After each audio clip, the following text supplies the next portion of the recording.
ஊடகங்களை பகைத்து கொண்டால் என்ன ஆகும் என்பதற்கு இது ஒரு சிறந்த உதாரணம். எல்லா நியூஸும் போடுற மாதிரி பாலிமர் நியூஸு இதை ஒரு நியூஸை போட்டாங்க. என்ன தப்பு இருக்குது? எல்லா நியூஸும் தானே போடுறாங்க. நீங்கள் அதுக்கு பதிலுக்கு என்ன பண்ணீங்க?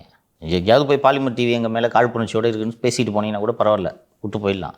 அந்த ரிப்போர்ட்டர் ஃபோனை விசிகே வாட்ஸ்அப் குரூப்பில் எல்லாம் போட்டு அவ்வளோ பேரையும் ஃபோன் பண்ணி அவனை கெட்ட கெட்ட வார்த்தையில் திட்ட வச்சு அவனுக்கு மிரட்டல் விடுத்து, ஒரு பத்திரிகாரனுக்கு ஃபோனு தான் முக்கியம், எந்த கால் வந்தாலும் எடுக்கணும்.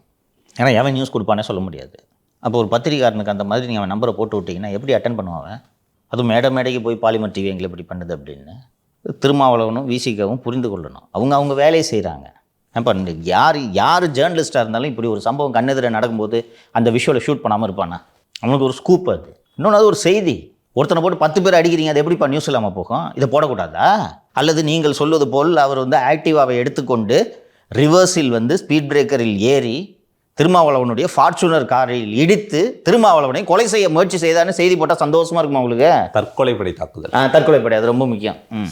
அப்போ சந்தோஷமாக இருந்திருக்குமா? அப்போ வாழ்த்திருப்பீங்க அவனை. அப்படி நீங்கள் சொல்கிற மாதிரி நியூஸ் பண்ணுமா? ஃபோன் பண்ணி பாலிமர் நியூஸ் சேனலுக்கு உங்கள் பொருளெல்லாம் அடித்து நொறுக்கிடுவோம் அப்படின்னு சொல்கிறாங்க சார். நொறுக்கிடுவோம்டா, உங்கள் கட்சியை நொறுக்கிட்டு இருக்கு அந்த சேனலில்.